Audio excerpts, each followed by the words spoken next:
Giants and the Eagles play in Philly on Sunday. So, gentlemen, which player will have the biggest impact and who wins this division?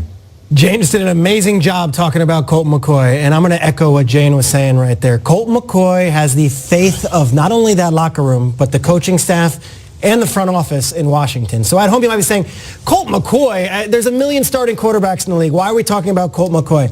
Colt McCoy has been there for 4 years in that system with Jay Gruden, which means for 4 years he's been running scout team, he has been prepping Kirk Cousins, he's been prepping Alex Smith, and he's been learning from Jay Gruden and from Sean McVay. Let me tell you something about Sean McVay. I spoke with Sean McVay after the Monday night game when they had this incredible victory over the Chiefs. And Sean McVay says to me, is Colt going to go on Thanksgiving? I go, I think he might. It looks like Alex. He goes, let me tell you something about Colt McCoy. And this comes from Sean McVay, who's working with Jared Goff and has worked with Kirk Cousins. He says, Colt McCoy is one of those guys that you want in your building. Colt McCoy is one of those guys who can lift teammates. And Colt McCoy is one of those guys who's not scared of the moment. So if Sean McVay thinks so, and Jay Gruden thinks so, and all of the Redskins players talked about, this is a team that is up one game in the division. Yeah. They've got that front lead. They've already beaten the Cowboys once. Colt McCoy will be the decision maker in the NFC East this year, just like it's amazing. Nick freaking Foles was the division maker. But that's what happens. Yeah. Everyone wants to start. Colt McCoy. Not only today, the division is on your arm. Go get it done. You win. All right. Okay, all right. I'm going to go with the guy across the field from him. I'm going to go with Dak Prescott. Yeah. All right, because, we spent some time this morning comparing different quarterbacks at Thanksgiving foods, and this guy's roast beef, this guy's mashed potatoes. about it. I was trying to think what Dak was.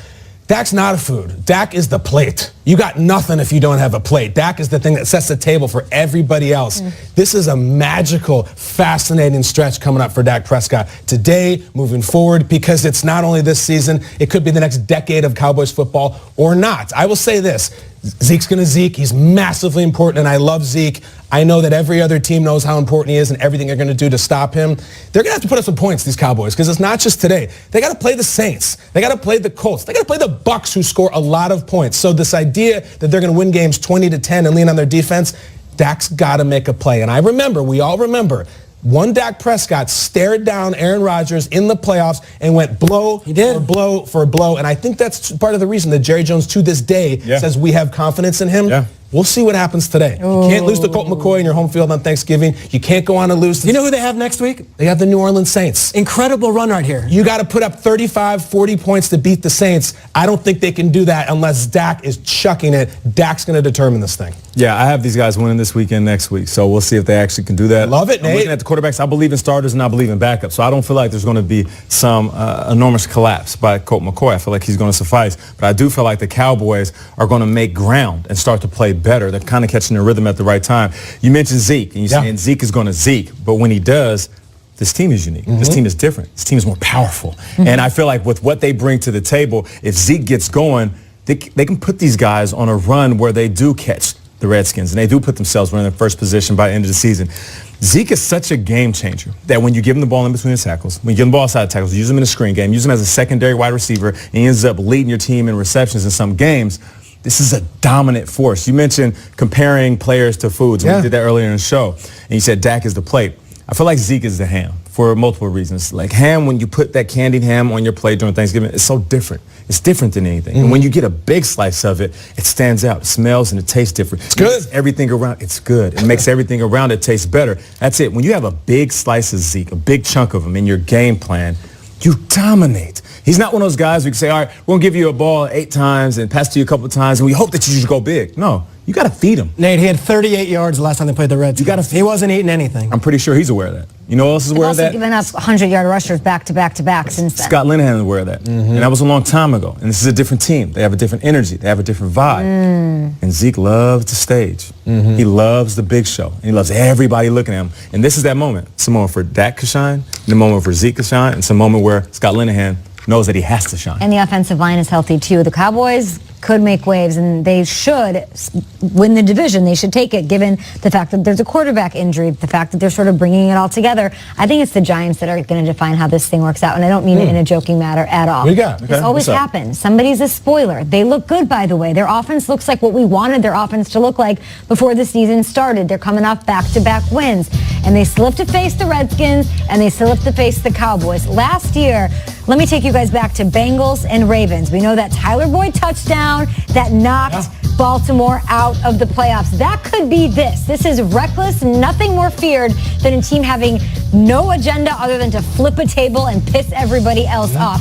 They play the Cowboys when? Week 17. Week 17. I just have this weird feeling it's going to come down to an offense suddenly clicking. Odell, Saquon coming off 3-touchdown game in Week 11. This is the team that's going to define the NFC. There's a crazy scenario. It could be their Super Bowl. There's a crazy scenario that I don't even play spoiler. If they win out, and I know it's wild. That is crazy. Yeah, I'm not saying It's that. crazy. No, Okay. I'm not putting that on you. Yeah. I'm saying if the Giants win out, and you now have Colt McCoy as the quarterback of the, and you've got the Cowboys playing the Saints next week, and the Eagles can't do anything right, they're still alive in the playoff race. We have seen crazier things happen. So yes, will they play spoiler? That's awesome. If you want to go even further, there's a chance that Odell and Saquon starts clicking, and You'll have a pulse.